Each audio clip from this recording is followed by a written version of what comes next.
नमस्कार।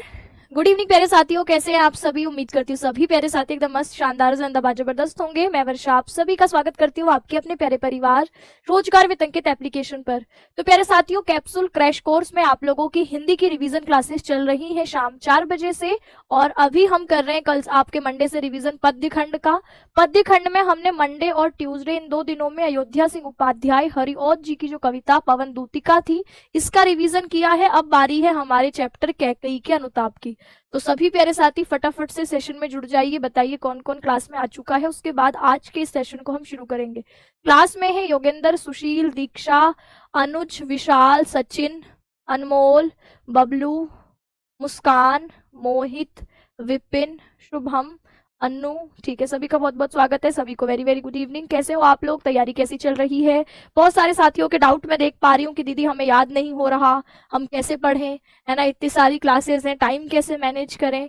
तो भाई आप लोग ये डिसाइड करो कि आपके अगर 5 सब्जेक्ट है तो उस 5 सब्जेक्ट में ऐसे कौन से सब्जेक्ट है जिनको आपने पढ़ लिया है, यानी आपको ज्यादा कॉन्फिडेंस है जिन सब्जेक्ट में आपको पता है कि आप अच्छा करते हैं। और वो कौन से सब्जेक्ट है जिसमें आपको बहुत ही ज्यादा डर लग रहा है और आपने कुछ पढ़ा भी नहीं है। तो पहले तो इन दो को अलग अलग कर लीजिए। फिर जिन सब्जेक्ट में ज्यादा डर लग रहा है और लग रहा है कि हमें कुछ नहीं आता, उन सब्जेक्ट को ज्यादा समय दीजिए। और जिन सब्जेक्ट में कॉन्फिडेंस है कि भाई बहुत बार पढ़ चुके हैं, अब तो सिर्फ नजर मारना बाकी रह गया, उनको कम से कम समय दीजिए। उन क्लासेस को अगर आप रिकॉर्डेड देख सकते हैं, 2 की स्पीड में देख सकते हैं, 1.5 की स्पीड में देख सकते हैं, तो बाद में देखिए। केवल उन क्लासेस की पीडीएफ पढ़ के काम चल सकता है तो केवल पीडीएफ देखिए, है ना। तो ये अपना तरीका अपनाइए। और अब मुझे लग रहा है कि आप में से कोई स्कूल नहीं जा रहा होगा, तो पूरा दिन है आपके पास। दिन में आप क्या कर रहे हैं, पढ़ाई लिखाई के अलावा और कुछ करना नहीं है, सोना खाने का टाइम हटा दे तो आपके पास 8-10 घंटे होंगे आपके पढ़ने के लिए। 24 घंटे में 14 घंटे चलो आप कुछ और कर रहे हैं, लेकिन 8 से 10 घंटे पढ़ाई के लिए निकालेंगे डेली बेसिस पर। अगर आपकी 5 घंटे, वैसे तो 5 घंटे क्लासेस चलती नहीं है, 45 मिनट हर टीचर क्लास ले रहा है, तो आपकी ये 4 घंटे क्लासेस चल रही है। ये आपकी क्लासेस केवल 4 घंटे चलती हैं। 5 क्लासेस हैं, 45-45 मिनट, 40-40 मिनट की क्लासेस हैं, तो 4 घंटे। बाकी 4 घंटे आप खुद से पढ़ने के लिए निकालिए, जिसमें एक एक घंटा जिन सब्जेक्ट में ज्यादा डर लग रहा है उसमें 1-1 घंटा, 1.5 घंटा दीजिए। जिस सब्जेक्ट में कम डर लग रहा है कि पढ़ा है, बस थोड़ा बहुत देखते रहें ताकि भूल ना जाए, उसको आप केवल 20-25 मिनट का समय भी देंगे तो चलेगा। जैसे हिंदी सब्जेक्ट में बहुत सारे साथियों ने अगर लगातार क्लासेस देखी होंगी तो उनको हिंदी में डर नहीं लग रहा होगा, बस ये लग रहा है कि भाई हम लिखेंगे कैसे। तो 20 से 25 मिनट लिखने की प्रैक्टिस कर लो। क्लास को 1.5 की स्पीड में, 2 की स्पीड में देख लो, उसके बाद लिखने की। अब हिंदी में तुम्हें जितना ज्यादा लिखोगे उतना ज्यादा कॉन्फिडेंस आएगा। लिखें क्या भाई, प्रीवियस ईयर क्वेश्चन उठाओ, पूरा सिलेबस हो गया है। तो आपके PYQs हैं, मॉडल पेपर है, उनको सॉल्व करना शुरू करो। कॉपी में लिखो, एक एक का आंसर बिना देखे लिखो। फिर देखो कि भाई हमने क्या गलती करी, हम सही क्यों नहीं कर रहे हैं। फिर उसको पढ़ो। जिस चैप्टर में लग रहा है कि इस चैप्टर में तो हमने बहुत ही ज्यादा खराब कर दिया है, उस चैप्टर को फिर अच्छे से ध्यान से पढ़ो। तो हिंदी में और कोई तरीका नहीं है, हिंदी में आपको PYQ मॉडल पेपर लिख करके आपकी चीजों की प्रैक्टिस करनी होगी, तब कॉन्फिडेंस आएगा। हिंदी को आप कम समय भी देंगे तो चल जाएगा, ठीक है। मैं आपकी कोशिश करूंगी कि जल्दी ही आप लोगों के लिए कुछ मॉडल पेपर्स 7 सेट सॉल्व करवाऊं आपको, है ना। डेली बेसिस पर हम लोग प्रैक्टिस आपके जो मॉडल पेपर सॉल्व करेंगे तो उससे भी आपको कॉन्फिडेंस आएगा। तो मैं बता दूंगी आपको समय कि कब मैं आपको मॉडल पेपर सॉल्व करवाऊंगी, लेकिन जब तक मैं नहीं करा रही हूँ आप खुद भी तो कर सकते हैं ना। तो जब मेरे करवाने से आपका डर दूर नहीं होगा, डर दूर तब होगा जब आप खुद से कर रहे होंगे। मैं एक मॉडल पेपर सॉल्व करवा चुकी हूँ, तो जैसे मैंने वो मॉडल पेपर सॉल्व कराया है उसी तरीके से अपना मॉडल पेपर सॉल्व करिए। MCQ में टारगेट बनाइए कि भैया रोज हमको 10 क्वेश्चन याद करने हैं, 20 क्वेश्चन याद करने हैं। और याद करने का तरीका नहीं कि क्वेश्चंस को याद करने बैठे, नहीं। हम भारतेंदु पूर्व युग को आज अच्छे से पढ़ लेंगे। भारतेंदु पूर्व युग को हम पूरी रचनाओं को करने में 3 दिन का समय लेंगे। फिर भारतेंदु युग 3 दिन में अच्छे से करेंगे। फिर आदिकाल 3 दिन में अच्छे से करेंगे। तो अभी एग्जाम तक कितना समय है आपके पास, अगर एक सही से टाइम टेबल। अब आप सोचो टाइम टेबल भी मैं ही बना के दूंगी, तो मेरे टाइम टेबल बनाने से कोई फायदा नहीं होगा। खुद से अपना टाइम टेबल बनाइए और उस टाइम टेबल में देखिए कि हमने, अगर मेरे एग्जाम में 18 फरवरी को एग्जाम है, मेरे पास 30-32 दिन का टाइम टेबल बनाइए अपना, कि 30-32 दिन में मैं हर चैप्टर में इतने इतने दिन लगाऊंगा और उसको पूरा अच्छे से फाइनल कर लूंगा। उसमें लिखना भी होगा तो लिख भी लूंगा, रटना होगा, याद करना होगा तो वो याद भी करूंगा।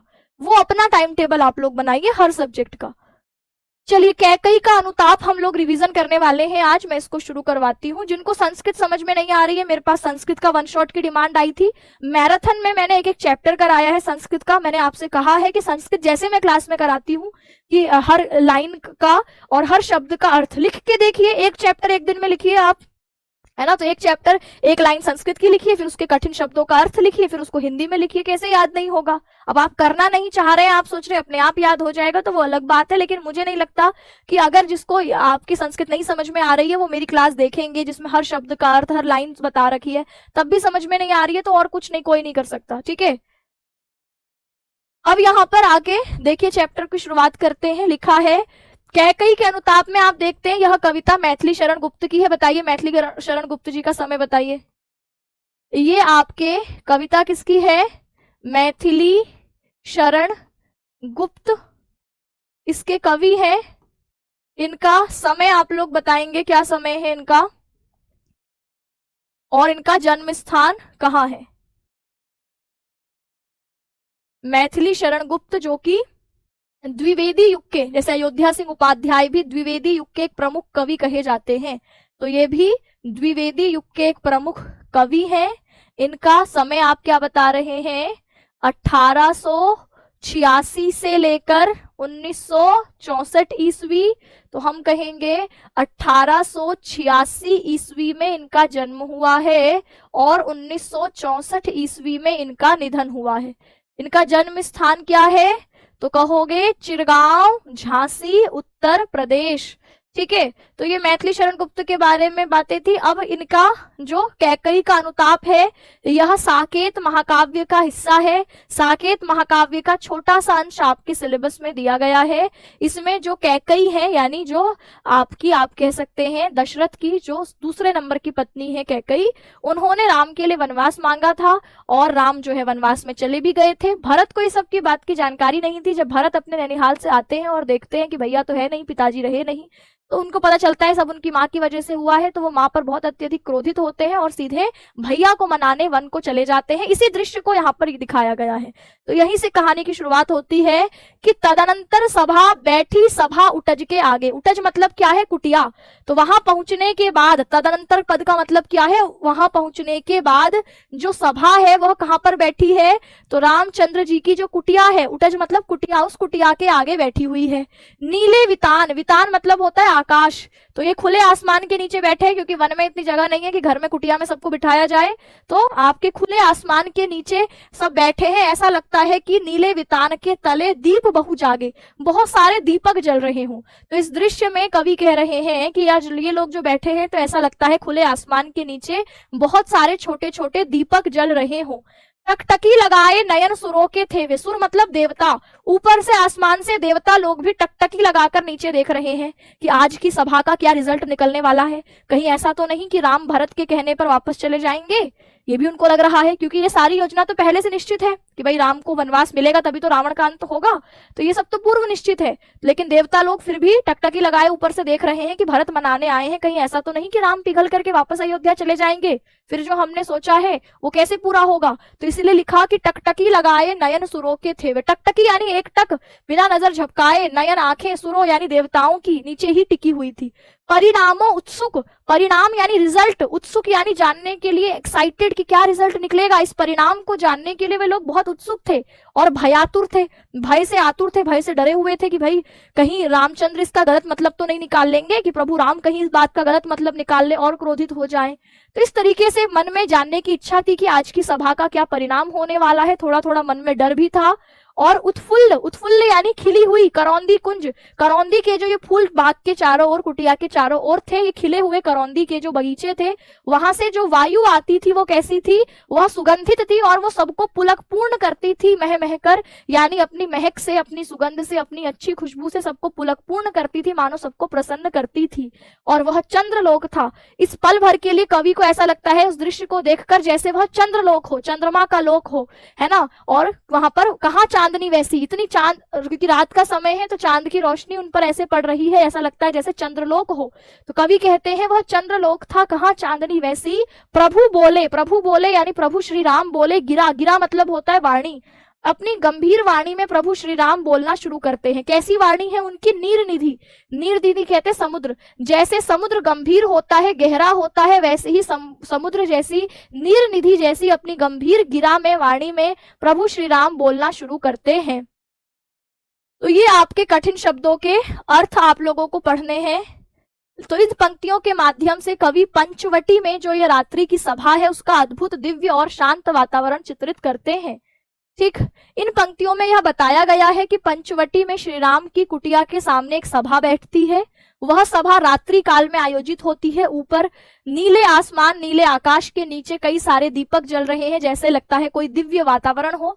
वहां देवता भी उपस्थित हैं, ऊपर से देख रहे हैं, टकटकी लगाकर श्री राम और भरत के संवाद को देख रहे हैं, क्योंकि वे लोग भी सभा के निर्णय को जानने के लिए, क्या परिणाम होगा इसको जानने के लिए उत्सुक है और थोड़े भयभीत भी थे। चारों ओर खिले हुए करौंदी, एक प्रकार का जो पुष्प है उसके बगीचे थे, वहां से शीतल सुगंधित हवा सबको आनंदित कर रही थी, सबको पुलकपूर्ण कर रही थी, आपके जो है प्रसन्न कर रही थी, जिससे लोगों के मन में एक रोमांच पैदा हो रहा था। पूरा दृश्य ऐसा लग रहा था जैसे कोई स्वर्ग जैसा चंद्रलोक हो। इतनी मनोहर चांदनी वहां फैली हुई थी जो कहीं और मिल पाना दुर्लभ था। तभी प्रभु श्री राम बोलते हैं और उनकी वाणी इतनी गंभीर थी जैसे कोई शांत समुद्र की गहराई। इस तरीके से यहाँ आपने पहला अंश इसका देखा। देखिए, तो इसके सवाल क्या है? वह सभा कहाँ और कब बैठाई गई थी? प्रसंग हो लिखना होगा या नहीं? अगर पेपर में आता है 5 सवाल आएंगे पद्यांश पर आधारित। अगर क्वेश्चन पूछा है कि प्रस्तुत गद्यांश का प्रसंग लिखिए, तब आप प्रसंग लिखते हैं। और प्रसंग में क्या आता है कि इस पद्यांश में क्या बताया गया है, तो आप प्रसंग में यही लिखते हैं कि प्रस्तुत पद्य में जो भरत है वह राम को मनाने के लिए आपके वन गए हैं, है ना, पंचवटी गए हैं, और पंचवटी के सामने जो पूरी सभा बैठी है उसके दृश्य का वर्णन प्रस्तुत पद्यांश में किया गया है। तो इस तरीके से प्रसंग लिखना होता है। संदर्भ आता है लिखने के लिए, तो आप लिखते हो कि ये हमारे मैथिली शरण गुप्त की कविता कैकेयी के अनुताप से लिया गया है, ये संदर्भ हो जाता है। तो पेपर में जो सवाल आएंगे उसी सवाल का उत्तर आपको लिखना है। ठीक, सभा कहाँ और कब बैठाई गई थी? तो आप कहेंगे कि सभा पंचवटी में श्री राम की कुटिया के आगे रात्रि के समय में बिठाई गई थी, आकाश के नीचे। तो कहाँ? तो आप कहेंगे पंचवटी में, कुटिया के सामने। और कब? तो रात्रि काल में, रात का समय है ये बताया है। दीप और नक्षत्रों का क्या प्रभाव चित्रित किया गया है? तो आप कहेंगे दीप, दीप यानी दिए आकाश में ऐसे जल रहे थे जैसे असंख्य दीपक हो। उन्होंने वातावरण को अद्भुत, दिव्य और शांतिमय बनाया। तो रात का समय है, आकाश में तारे चमक रहे हैं, ऐसा लग रहा है तारे चमकते हुए ऐसे दिख रहे हैं जैसे बहुत सारे दीपक जल रहे हो, दिए जल रहे हो। तो उस दिए जलने के कारण पूरा माहौल एकदम दिव्य और अद्भुत लग रहा है। देवता किस भाव से उपस्थित प्रतीत हो रहे थे? तो आप बोलोगे देवता टकटकी लगाकर देख रहे हैं, है ना, परिणाम जानने के लिए उत्सुक है और भयभीत भी है। अब इसको अपने शब्दों में आप लिख दो, चाहे यहाँ पर लिखा है देवता टकटकी लगाकर सभा को देख रहे थे, वो भयभीत थे, उत्सुक थे, क्योंकि वो श्री राम और भरत की संवाद तथा उनके सभा के निर्णय के परिणाम जानने के लिए उत्सुक है। तो जो आपने पद्य में समझा है उसी पर आधारित आपको उत्तर लिखना है। हाँ, पंचवटी के अलावा झोपड़ी भी लिख सकते हैं कि उटज के आगे, झोपड़ी के आगे, कुटिया के आगे। अब देखिए लिखा है प्रकृति का वातावरण किस प्रकार वर्णित किया है, तो आप बोलेंगे चारों ओर खिले करौंदे के बगीचे हैं, वहां से शीतल सुगंधित हवा बह रही है, सबको पुलकित कर रही है, आनंदित कर रही है। वातावरण ऐसा हो जैसे चंद्रलोक हो, वहां चारों तरफ चांदनी बिखरी हुई है। यही बात आप वातावरण के बारे में पद्यांश से लिख देंगे। प्रभु श्री राम की वाणी की तुलना किससे की गई है और क्यों? तो आप बोलोगे प्रभु श्री राम की वाणी की तुलना नीर निधि यानी समुद्र से तुलना की गई है। क्यों? क्योंकि समुद्र भी गहरा है, गंभीर है, ऐसे ही राम की वाणी भी उतनी ही गंभीर, उतनी ही गहरी यहाँ पर दिखाई पड़ रही है। अब देखिए अगला हमारे पास अगला अंश आता है, हे भरत भद्र। तो प्रभु बोले अपनी गंभीर वाणी में, क्या बोलते हैं? कहते हैं हे भरत भद्र, अब कहो अभीप्सित अपना, सब सजग हो गए भंग हुआ ज्यों सपना। हे आर्य, रहा क्या भरत अभीप्सित अब भी, मिल गया अकंटक राज्य उसे जब तब भी। पाया तुमने तरुतले अरण्य बसेरा, रह गया अभीप्सित शेष तदपि क्या मेरा। तनु तड़प तड़प कर तप्त तात ने त्यागा, क्या रहा अभीप्सित और तथापि अभागा। भरत क्या कहते हैं राम से? तो राम कहते हैं कि हे भरत भद्र, भद्र मतलब यहाँ श्रेष्ठ है, कि हे श्रेष्ठ पुरुष भरत, कहो अभीप्सित, अभीप्सित यानी अपनी इच्छा कहो, किस लिए आए हो। तो यहाँ राम पूछना चाहते हैं कि भाई भरत इतने समाज को लेकर के वन में आए क्यों हैं? तो इसलिए राम पूछते हैं कि अब कहो अभीप्सित अपना, हे श्रेष्ठ पुरुष भरत, तुम अपनी इच्छा कहो, अपनी क्या चाहते हो। सब सजग हो गए, अब सब बैठे हुए थे काफी देर से, अचानक से राम आए और राम ने ये पूछा, तो सब कहीं खोए हुए थे, लेकिन राम की आवाज को सुनते ही सब सजग हो गए। सजग का मतलब है एकदम चौकन्ने हो गए, है ना। सब क्या हो गए? एकदम चौकन्ने हो गए। चौकन्ने होते हैं आप, जैसे घर में आप लोग अचानक से कुछ कर रहे थे, पिताजी आ जाते हैं, तो पिताजी के आते ही सब अपने अपने जो है काम इधर बैठ करके, आप लोग पहले फोन चला रहे होते हैं, लेकिन पिताजी को देखते एकदम चौकन्ने होकर बैठ जाते हैं ना, किताब विताब लेके पढ़ने लग जाते हैं। तो ऐसे ही सब अपने अपने ख्यालों में खोए हुए थे, कुछ कुछ दिमाग में सोच रहे होंगे। लेकिन जैसे ही प्रभु राम की आवाज सबको सुनाई पड़ी कि हे भरत भद्र अब कहो अभीप्सित अपनी, तो सब सजग हो गए। जैसे क्लासरूम में आप सब एक दूसरे से बातों में लगे हो, शोर कर रहे हो, अचानक टीचर आ जाए तो सब एकदम सजग होकर बैठ जाते हो। तो ऐसा ही माहौल यहाँ पर भी था कि राम की आवाज को सुनकर सब सजग हो गए, एकदम सचेत हो गए, चौकन्ने हो गए। भंग हुआ ज्यों सपना, जैसे किसी सपने देख रहे हो व्यक्ति को आप बोलोगे तो वो तुरंत ऐसे चौंकता है, तो बिल्कुल ऐसे ही भंग यानी टूट गया हो ज्यों सपना। उत्प्रेक्षा अलंकार है, उत्प्रेक्षा ज्यों शब्द होता है तो कौन सा अलंकार होता है? उत्प्रेक्षा अलंकार। कि सब कैसे सजग हो गए? तो ऐसे सजग हो गए जैसे कोई सपना टूट गया हो। तो यहाँ पर आपके ज्यों शब्द हो, ठीक है, तो इस तरीके के ज्यों, मनु, आपके, तनु, इस तरीके के शब्द होते हैं, सम ऐसे शब्द होते हैं, तो उत्प्रेक्षा अलंकार। अब भरत जवाब देते हैं कि हे आर्य, रहा क्या भरत अभीप्सित अब भी? अभीप्सित यानी इच्छा, भरत की अब भी कोई इच्छा शेष रह गई है। अब ये प्रश्नवाचक है, यानी प्रश्न पूछते हैं क्या अब भी भरत की कोई इच्छा शेष है? मिल गया अकंटक, अकंटक यानी बिना किसी बाधा के, रुकावट के, राज्य उसे जब तब भी। भाई भरत तो राजा बन गया पूरे अयोध्या का, और भरत को तो कुछ करना भी नहीं पड़ा, भरत तो अपने नैनीहाल में था, वो तो माँ ने वरदान मांग लिया, तो और राम भी चले गए और बैठे बिठाए भरत के हाथ में राजगद्दी लग गई। तो भरत यही बात बोलते हैं कि अब भी भरत की कोई इच्छा शेष रह गई है, उसको तो अकंटक, अकंटक यानी बिना बाधा के, बिना रुकावट के उसको राज्य मिल गया तब भी। पाया तुमने तरु तले, तरु मतलब पेड़, तले यानी नीचे, तुमने पेड़ के नीचे अरण्य यानी जंगल में बसेरा पाया। तुम्हें कहाँ जगह मिली रहने के लिए? तो बोले तुम्हें पेड़ के नीचे जंगल में रहना पड़ा और रह गया अभीप्सित। तो अब भी क्या कोई इच्छा शेष? तदपि फिर भी क्या मेरी अब भी कोई शेष इच्छा मेरी रह गई है? फिर भी भरत ये बात रोते हुए बोलते हैं कि बताओ कि क्या भरत की अब भी कोई इच्छा शेष रह गई है? उसको तो बिना रुकावट के, बिना बाधा के राज्य मिल गया, तुम जंगल में पेड़ के नीचे घर बना कर रह रहे हो, तो अब भी क्या भरत की कोई इच्छा फिर भी शेष रह सकती है? आगे भरत रोते हुए बोलते हैं कि तनु, तनु मतलब शरीर, तड़प तड़प कर, बताओ कौन सा अलंकार है? तनु तड़प तड़प कर, तप्त, तप्त मतलब दुखी, तात यानी पिताजी ने त्यागा, पिताजी ने हे राम कहते हुए, तड़पते हुए अपना पूरा शरीर त्याग दिया। अब भी कोई इच्छा शेष रह गई है? कहता है क्या रहा अभीप्सित, क्या अब भी कोई इच्छा शेष रह गई है? और बताओ सब तो पूरा हो गया, अब मैं बताओ और क्या मांगू? तथापि अभागा, लेकिन फिर भी, तथापि का अर्थ होता है फिर भी अभागा, फिर भी भैया मैं अभागा ही रहा, है ना, कि मेरे मुझसे सब कुछ छिन गया। ये बात यहाँ पर जो भरत है वह कहते हैं। हाँ, आपके तनु तड़प तड़प कर तप्त तात ने त्यागा, इस पद में आप कहोगे त वर्ण की लगातार आवृत्ति हो रही है, ऐसे वर्ण की आवृत्ति होने पर आप अनुप्रास अलंकार कहते हो। ठीक है, अब देखिए लिखा, यह पद्यांश उस समय का है जब भरत अयोध्या वासियों और गुरु वशिष्ठ के साथ श्री राम को वनवास से वापस लाने के लिए पंचवटी आए होते हैं। इस पंक्तियों में अब भरत अपना वैराग्य, दुख और राम के बिना जीवन की व्यर्थता को दिखाते हैं। जब राम ने भरत से कहा कि अब तुम अपनी इच्छा बताओ, तो वहां बैठी पूरी सभा जैसे चौंक गई, चौकन्नी हो गई, जैसे कोई सपना देख रहे हो और अचानक टूट जाए। सब लोग एकदम सावधान हो गए, गंभीर हो गए। सबके मन में एक ही बात चल रही थी कि अब आखिर भरत क्या कहेंगे, क्या वो राम को अयोध्या ले जाना चाहेंगे या कुछ और निर्णय होगा। भरत ने जो जवाब दिया वो दिल को छू लेने वाला था। भरत कहते हैं कि अब भी, हे बड़े भाई, क्या मेरे पास अब भी कोई इच्छा बची है? जब मुझे अयोध्या की राजगद्दी मिल गई, और हुआ क्या इसके बदले? आप जंगल चले गए, तो वो मेरे राज्य अब किसी काम का नहीं है। ये वो बोलना चाहते हैं पर बोला नहीं है, मतलब रो रहे हैं, तो समझ जाओ आप आगे की बात। पिताजी भी इस दुख को सह ना सके, तड़प तड़प कर अपनी जान दे दी। अब बताइए मेरे लिए क्या कोई सुख बाकी है, कोई इच्छा मेरी बाकी है? मैं खुद अभागा हो गया हूँ, है ना, यानी दुखी किस्मत वाला है, वह अपने आप को मानता है। और इस बात को देख करके वहां पर वह आपके उसको बहुत पीड़ा हो रही थी कि राम लक्ष्मण सीता इस प्रकार वन में, जंगल में, पेड़ के नीचे रह रहे हैं और वह खुद महल में। तो इस बात को लेकर के भरत दुखी है और इसी दुख को वह राम के सामने प्रकट कर रहा है। तरु मतलब पेड़ है, तनु मतलब शरीर है। कठिन शब्दों के अर्थ यहाँ पर दे रखे हैं। अब देखिए लिखा है, भरत कहते हैं हाँ, इसी अयश के हेतु जनन था मेरा। अब भरत आगे अपना दुख बताते हुए क्या कहते हैं कि हाँ, इसी अयश, अयश होता है बदनामी, इसी कलंक, इसी बदनामी के लिए तो मेरा जनन था। जनन यानी जन्म, मैंने इस धरती पर जन्म ही इसी बदनामी के लिए लिया था। मेरे माथे पर जिंदगी भर का कलंक लग गया कि मैं राज्य का लालची था। मैंने उन बड़े भाई से उनका हक छीन करके खुद राजगद्दी पर बैठ गया, बड़े भाई को वनवास दिला दिया, जिसके गम में पिताजी भी चल बसे। ये कलंक के लिए ही मेरा जन्म हुआ था। तो भरत रोते हुए कहते हैं, हाँ इसी अयश के हेतु जन्म था मेरा, इसी बदनामी के लिए, इसी कलंक के लिए मेरा जन्म हुआ था। निज जननी, और ये कलंक मेरे हाथों किसी और ने नहीं लगाया। निज जननी मेरी ही माँ, जननी मतलब माँ, मेरी ही जो माँ थी उसके हाथों ये हनन, हनन मतलब होता है जीते जी मार देना, है ना, ये हत्या, यह जीते जी मुझे मारना, यह किसी और के हाथों नहीं हुआ, ये मेरी माँ ने ही किया।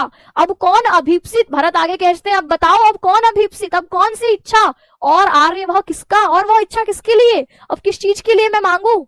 संसार नष्ट है भ्रष्ट हुआ घर जिसका, अरे उसका तो संसार ही नष्ट हो जाता है जिसका घर भ्रष्ट हो गया हो, जिसके सर से पिता का साया चला गया, जिसकी माँ ने उसके लिए आपके, उसके बड़े भाई, उसकी भाभी को वनवास दे दिया हो, तो उसका तो पूरा घर बार सब बर्बाद हो गया है, उसके लिए और संसार में बचा क्या है, और किसके लिए मांगू मैं अब। तो कहते हैं संसार नष्ट है भ्रष्ट हुआ घर जिसका, बर्बाद हुआ घर जिसका, मुझको मैंने आज स्वयं मुंह में फेरा, मुझसे मैंने आज मुंह फेर लिया है, मैं खुद से आंखें नहीं मिला पा रहा हूं, है ना। हे आर्य बता दो तुम ही अभीप्सित मेरा, तो हे भैया अब आप ही बताओ कि क्या इच्छा हो सकती है मेरी, अब आप बताओ और मेरी क्या इच्छा हो सकती है। तो भरत यह रोते हुए बोलते हैं, इसलिए प्रभु ने भाई को पकड़ हृदय पर खींचा, तो प्रभु राम जो है अपने भाई को पकड़कर हृदय पर लगा लेते हैं, रोदन जल से, यानी रोते हुए आंखों के आंसुओं से सविनोद बड़े प्रेम से उनको सींचा, मतलब चुप कराया उनको, आपके जो है वह आपके क्या कराया, चुप कराया, गले लगाया। और वह कहते हैं उसके आशय की थाह मिलेगी किसको, उसके हृदय की बात और कौन जान पाएगा, जनकर जननी ही जान ना पाई जिसको, अरे जिसको पैदा करके उसकी माँ उसको ना जान पाई, भला और क्या उसको कोई जान पाएगा। यह बात राम भरत से कहते हैं और उनको चुप करवाते हैं। तो भरत दुखी होकर राम से कहते हैं कि हे आर्य, क्या मेरा जन्म इसी अपमान के लिए, इसी कलंक के लिए हुआ था। मैं इतना अभागा हूं कि मेरी ही माँ के हाथों आपको वनवास मिला, है ना। मानो मेरा नाम कलंकित मेरी माँ ने ही किया। जिस इंसान का पूरा घर परिवार बर्बाद हो गया हो, घर नष्ट हो गया हो, भला वो और क्या चाहेगा। भरत कहते हैं अब मैं खुद अपनी नजरों में गिर गया हूं, मुझे अपनी ही गलती पर शर्म आ रही है। इस प्रकार वह कहते हैं, हे राम अब मेरी कोई इच्छा बाकी नहीं रही, आप ही बताइए क्या मेरे पास चाहने के लिए अब और कुछ बचा है। भरत की बात सुनकर राम का हृदय भी भर आता है, वे भरत को अपने सीने से लगा लेते हैं। राम की आंखों में भी आंसू हैं, लेकिन वे इस आंसू प्रेम और गर्व के हैं। राम भावुक होकर कहते हैं, जिसे उसकी माँ तक नहीं समझ सकी, भला उसके हृदय की गहराई को, थाह को और कौन जान पाएगा, कौन समझ पाएगा। तभी कैकई माता प्रकट हो जाती है और क्या कहती है, तो यहाँ पर वह कहती है, जैसी कैकई कहती है कि भैया ये तो मेरी बात आ गई। आर्य बड़े भाई को बोलते रिस्पेक्ट से, है ना। तो आर्य मतलब यहाँ पर है बड़े भैया। किसी भी श्रेष्ठ पुरुष को जब पहले के समय पर रामायण महाभारत के समय पुकारा जाता है तो आर्य कहकर पुकारा जाता है। हाँ मतलब गहराई, कठिन शब्दों के अर्थ नहीं पढ़ करके आए हो क्लास में, है ना। और क्लास के बाद भी पीडीएफ खोल के नहीं देखनी है, बस कमेंट में लिख देना है इसका बताओ उसका बताओ। रोज बोल रही हूँ इस बात को कि क्लास में आप लोगों को एक तो पहले पढ़ करके आना है, ठीक है, और दूसरा कि क्लास में कठिन शब्दों के अर्थ पीडीएफ में लिखे हुए हैं, तो क्लास के बाद जहां पर कंफ्यूजन है जिस शब्द में उसको देखो। इतना समय नहीं है कि मैं एक एक शब्द को क्लास में तुमको पढ़ करके हिंदी बता रही हूँ अर्थ।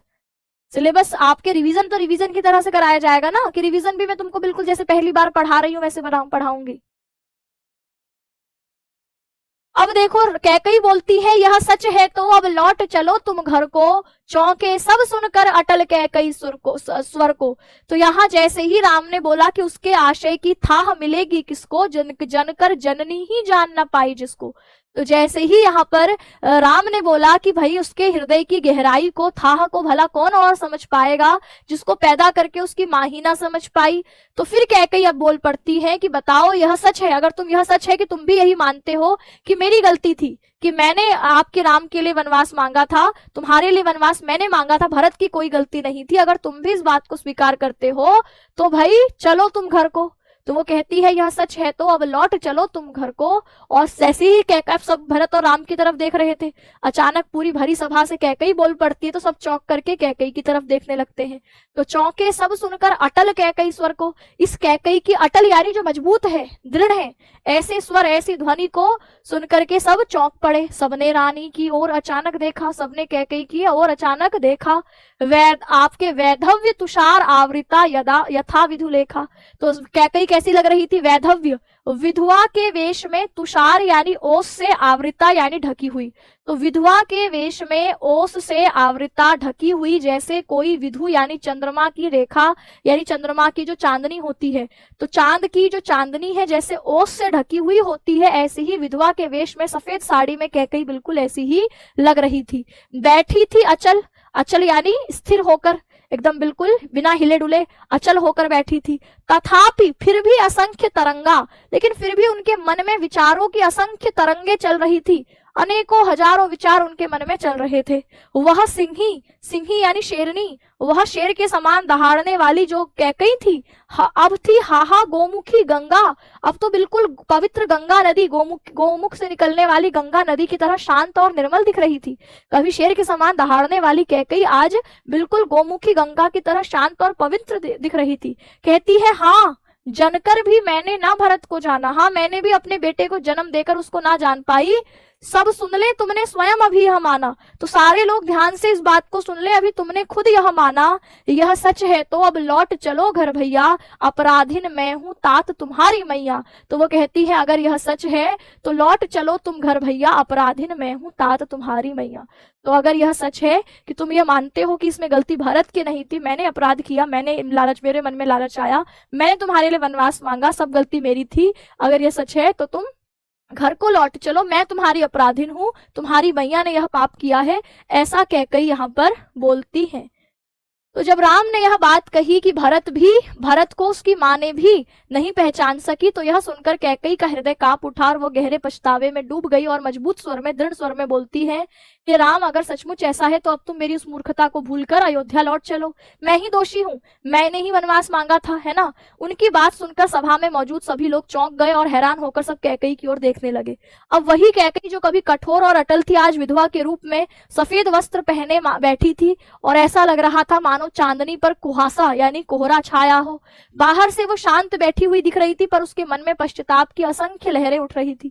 और रानी कभी सिंहनी जैसी गरजती थी और आज वही दीनता और विनम्रता से भरी हुई गंगा नदी के समान शांत लग रही थी।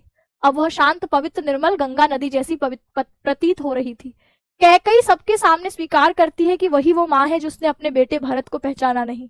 राम को भी अभी उसने कहा, राम ने भी अभी कहा कि भरत को उसकी माँ ने ही नहीं पहचाना और मैं मानती हूँ कि यह मेरी भूल थी। फिर उन्होंने राम से भावुक होकर कहा कि अगर मेरी कही बात सच लगे तो तुम अयोध्या लौट चलो, अपराधीन मैं हूँ, तुम्हारी माँ हूँ, भरत नहीं है, सिर्फ मैं दोषी हूँ। अगर तुम मुझे दंड, इनका कहने का भाव है कि तुम मुझे दंड देना चाहते हो तो दे दो, मैं सह लूंगी, लेकिन तुम वनवास से अब लौट चलो, है ना। तो इस प्रकार यहाँ पर कैकई भरत से, राम से वापस लौटने का निवेदन कर रही है। अब आगे कैकई क्या कहती है? कहती है, दुर्बलता का ही चिन्ह विशेष शपथ है, पर अबलाजन के लिए कौन सा पथ है। यदि मैं उकसाई गई भरत से हूं तो पति समान ही स्वयं पुत्र भी खोऊं। तो कैकई अब पछताते हुए अपने आप को कि भरत निर्दोष है, भरत की कोई गलती नहीं है, अगर इस बात को आपके बोला गया है तो कैकई कहती है कि मुझे पता है दुर्बलता यानी कमजोरी की ही चिन्ह यानी निशानी विशेष शपथ है। शपथ यानी सौगंध, किसी की सौगंध खाना कमजोरी की निशानी है। जो कमजोर व्यक्ति होता है वही बात बात पर सौगंध खाता है ना, शपथ लेता है, कसम खाता है। कैकई कहती है ये मैं बात जानती हूँ, पर मुझ जैसी अबलाजन, मुझ जैसी अबला स्त्री के पास और कौन सा पथ है, कौन सा रास्ता बचा है अपने आप की यह बताने, यह साबित करने का कोई और रास्ता मेरे पास नहीं है कि दोषी कौन है, मैं हूँ, मेरा पुत्र दोषी नहीं है, दोषी मैं ही हूं। तो इस प्रकार इस बात को साबित करने का मेरे पास और कोई पथ शेष नहीं है। यदि मैं उकसाई गई भरत से हूं, यदि मुझे भरत ने उकसाया हो, भरत ने मुझसे कहा हो कि भैया को वनवास दिलवा दो और मुझे राजगद्दी में ननिहाल जाता हूं, अगर ऐसा कुछ हुआ हो तो अगर इस बात में थोड़ी भी सच्चाई हो तो मैं पति समान ही स्वयं पुत्र भी खोऊं। जैसे मैंने अपने पति को खो दिया है ऐसे ही मैं अपने पुत्र को भी खो दूं, मेरा पुत्र भी मर जाए। ये वाली सौगंध यहाँ पर शपथ जो है वो कैकई लेती है। अब जब कैकई इतनी बड़ी बात बोलती है तो सब एकदम से डर जाते हैं, कैकई को चुप करा रहे होंगे। तभी कैकई क्या कहती है, ठहरो मत रोको मुझे कहूं सो सुन लो। कैकई कहती है भाई आज मुझे मत रोको, आज तो मुझे कहने दो, जो मैं कह रही हूं उसको सुन लो। पाओ यदि उसमें सार, यदि उसमें थोड़ी सी भी सच्चाई मिल जाए तो उसको सब चुन लो। तो अगर मेरी बातों में थोड़ी सी भी सच्चाई हो तो उसको चुन लो, है ना, उसको आपके ग्रहण कर लो। कहती है करके पहाड़ सा पाप मौन रह जाऊं, मैंने इतना बड़ा पहाड़ सा अपराध किया है, पाप किया है, बताओ आज मैं इतना पहाड़ जैसा बड़ा पाप करके भी चुप रह जाऊं। राई भर भी, राई मतलब बिल्कुल थोड़ा सा भी अनुताप यानी पश्चाताप ना करने पाऊं कि आज भी मैं चुप रहूं, आज भी जो है मैं थोड़ा सा भी पश्चाताप ना करूं। अब कैकेयी यह बोलते बोलते उनकी आंखों में आंसू आ रहे हैं, तो इसीलिए लिखा थी सनक्षत्र, नक्षत्र होते हैं तारे, सनक्षत्र यानी तारों के साथ, शशि यानी रात, शशि मतलब चंद्रमा, निशा मतलब रात, तो तारों के साथ चांदनी रात भी मानो ओस टपकाती थी, मानो चांदनी रात भी कैकेयी के इस तरीके की आंख पश्चाताप को देखकर वह भी रोती थी और ओस के रूप में मानो चांदनी रात अपने आंसू टपकाती थी। रोती थी नीरव, नीरव मतलब बिल्कुल शांत, तो बिल्कुल सभा जो शांत दिखाई दे रही थी वह भी अंदर ही अंदर मानो रो रही हो, और हृदय थपकाती, और अपना हृदय थपकाती यानी उनका हृदय भी कैकेयी की इस बात को सुनकर के आज भर आता था। जैसे टीवी के किसी सीरियल को देख करके आप कोई ऐसा सीन देख रहे हो तो आपका भी गला यहाँ तक भर जाता है, बस आंखों में आंसू भर नहीं आते, आपका हृदय भी पूरा उमड़ पड़ता है। तो बिल्कुल यही सभा की भी हालत थी। उल्कासी रानी, जैसे टूटता हुआ तारा होता है ऐसी रानी दिशा दीप्त करती थी, सारी दिशाओं में मानो अपना प्रकाश भरती थी, सब में भय विस्मय, सब में डरावने और आश्चर्य के भाव और खेद यानी दुख भरती थी। सबको बड़ा दुख होता था कि कैकेयी की मति को उस वक्त क्या हो गया था जो उसने ये सब किया। बताओ सारी दुनिया बदल गई, दुनिया बदल गई, दशरथ नहीं रहे, राम सीता लक्ष्मण वन को चले गए, पूरी अयोध्या में सब कुछ, कहाँ खुशी का माहौल था, कहाँ पूरा गमगीन माहौल हो गया। तो यही सब सोच करके आपके क्या हो रहा है, कैकेयी के इस रूप को देखकर डर भी रहे हैं, आश्चर्य भी हो रहा है और दुख भी हो रहा है कि भाई कैकेयी की मति को उस वक्त क्या हो गया था, आज इतना रो रही है, इतना पछता रही है, कम से कम यह दिन तो उसको नहीं देखना पड़ता। इसीलिए कहती है कैकेयी जिन्होंने पहले राम के वनवास की मांग थी, अब वह पश्चाताप से भरकर सच्चाई सामने लाती है। वह राम से कहती है कि भरत ने उन्हें वनवास के लिए नहीं उकसाया था, अगर वो झूठ बोल रही हैं तो वो अपने पति और पुत्र दोनों को खो दें। और वह अपने अपराध को स्वीकार करते हुए कहती है कि वो चुप रहकर पश्चाताप नहीं करना चाहती क्योंकि उनका पाप पहाड़ जैसा बड़ा है। उनके इन शब्दों को सुनकर पूरी सभा मानो द्रवित हो उठती है, उनका हृदय पिघल जाता है, चारों ओर एक चुप्पी, मौन, शांति छा जाती है। प्रकृति भी मानो उसके पश्चाताप में शामिल हो, क्योंकि चांदनी रात भी ओस की बूंदों के रूप में अपने आंसू बहा रही है और लोग मन ही मन रो रहे हैं। कैकेयी जिनकी वजह से अयोध्या का सुख नष्ट हुआ था, अब उन्हें दुख और पश्चाताप से वह सबको प्रभावित कर देती है। उनका यह परिवर्तन देखकर लोगों के मन में भय भी है, आश्चर्य भी है, दया भी जाग उठती है, मानो उनके हृदय परिवर्तन ने सबको उनको माफी देने के लिए प्रेरित कर दिया हो।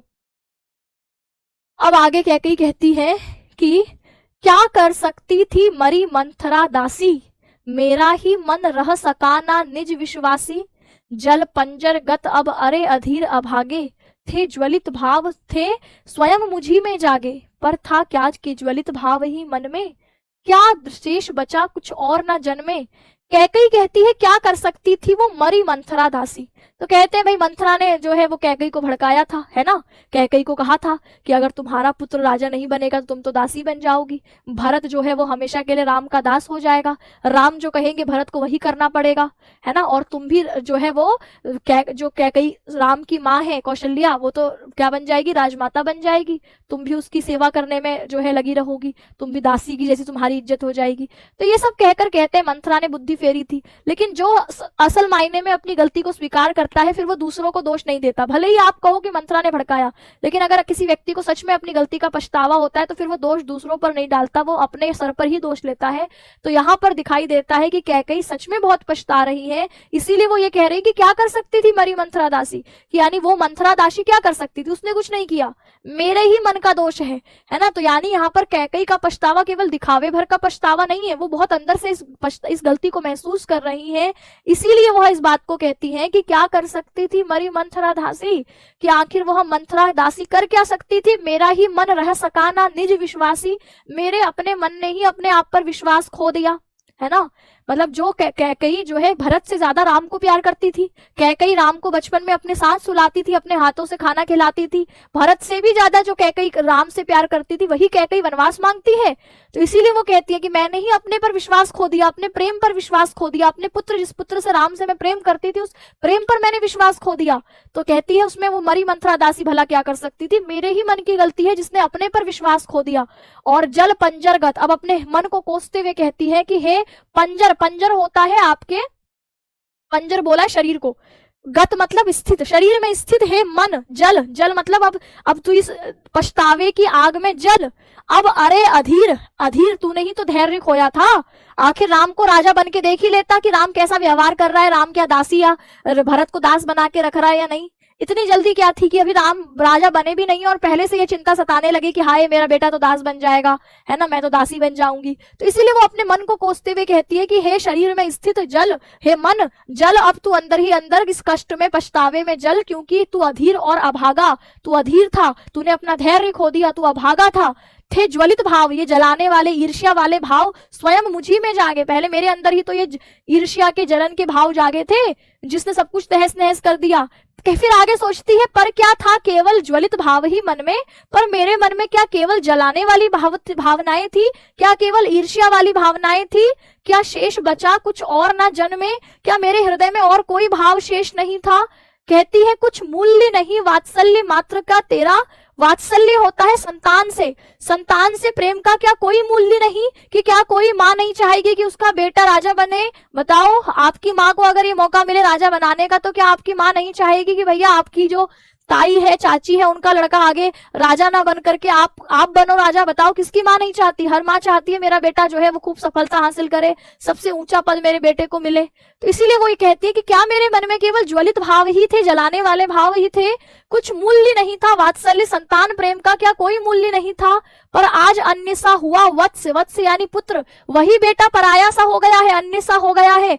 जिस बेटे के लिए मैंने ये सब किया वही बेटा अब मेरे लिए पराया सा हो गया है।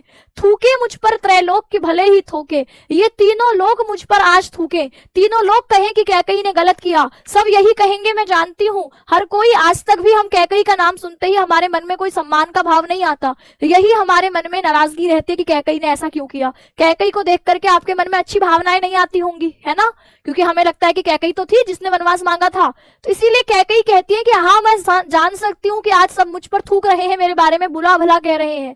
तो कहती है थूके मुझ पर त्रैलोक के भले ही थूके, जो कोई जो कह सके कहे क्यों चूके, जिसके मन में मेरे लिए जो कुछ आता है भला कहे क्यों चूके, भला इस बात से क्यों चूके मतलब क्यों पीछे रहे, जिसको मेरे मन में जो बोलना हो वो कहे।